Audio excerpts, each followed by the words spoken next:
treatment of sleepers, Wormbro. So I think you are right, Lysis. I think they are a Wormhole Corp or Alliance. So we will call them Wormbro from now on, just to kind of keep things consistent. But Warm, bro.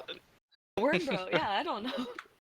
But I no, I don't mean, know. I think I have less faith than you do on those assault frigates. I feel like they're just gonna be instantly destroyed by the light missile spam or the rapid light spam. So I kind of fear for them running in and then just like immediately exploding after like 2 volleys. I mean, I don't know, man. Those hawks are beast. It's really because I have a personal love for the hawk. I like to fly a hawk on stream and spend 700 million on it and put some high grade crystals and just go in 1v10 people. But that's just me. Uh, I know a lot of people don't like the hawk, but it's a great ship. Match is gonna start. I'm looking forward to seeing this full dive. Please, full dive, Warm Bros. See, I called your name. You better do it. 1 second. Let's go. All right. Let's see. I don't see the full dive. And there it is. There's the full dive. They're going right in with all their support ships. As expected, they need to use the strength of those support ships. We're about to see the DPS coming from Revolution, see who they pick. So Revolution is actually pulling away too. I believe it's their Basilisk as well as that Vigil, kind of pulling back, trying to avoid the tackle. These bar guests are actually just kind of sitting. They pull back a little too, but they're just sitting there looking pretty, instantly volleying that one hawk. Oh my gosh, Lysis, I told you. Yeah, he's not going. They're pulling away, which they shouldn't be doing. They're gonna lose a ship. We know this, but they need a tackle. You have enough support. Get in there. You need to tackle these ships. You cannot let them free roam in this arena. Yeah, so it looks like they've volleyed the one hawk, and now they're instantly going for this Gila. It looks like there's also, I think these are E-War drones. Looks like I want to say ECM ones. Yeah, they're Hornets. So it looks like there is E-War at play. Yeah, the fact that the Gila was further in than the assault frigs is blowing my mind. You need to be aggressive here. They just You lost need to the catch the sector. ships. No. So Yeah. this Vigil is being primary. He's barely catching reps. He's already half structure, but looks like he's kind of holding. Oh, the other hawk goes down too. Lysis. These assault There's frigates another will hawk. never hold. Yeah, they need to be aggressive. All those ships should be tackled. I wonder why, because you saw them go in and then they pulled off out of being scared. I mean, you're gonna get hit hard. These are rapid light missile ships and rapid heavies. They're gonna hit. You need to be aggressive. You're not gonna run away. They're gonna hit where you're gonna go.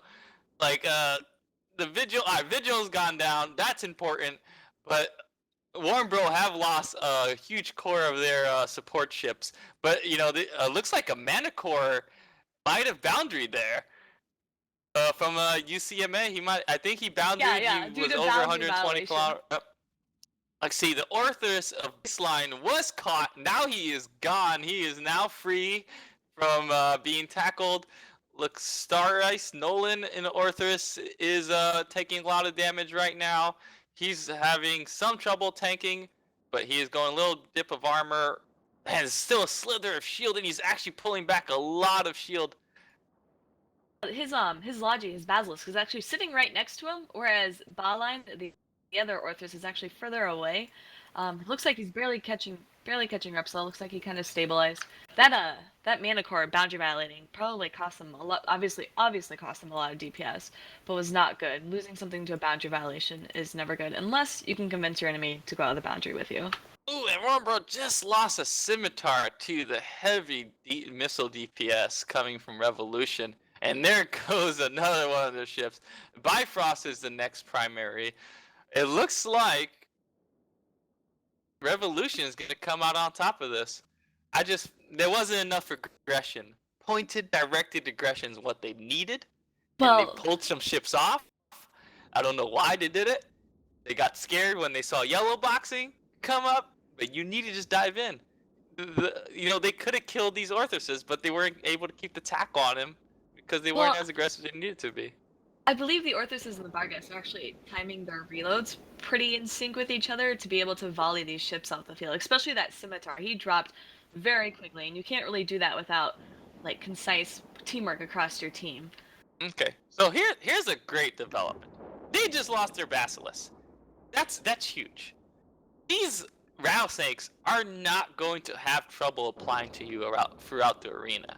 Now, it all comes down to the rattlesnake's local tank. If they have a local tank in the sense of an XLASB booster, which I They wouldn't do. be surprised. You So can it looks see that like they. they're focusing on the Barg. I don't Yeah, know about that. you can see about their local tank because the defense has that purple, which I believe, if I'm correct, shows the active reps that they're able to apply. They're also able, if you're watching these rattlesnakes, they're using smart bombs to get rid of some of those ECM drones that Revolution has been using, and I do not see many on the field now. It's just I see damaged drones, and so they're still running their smart bombs.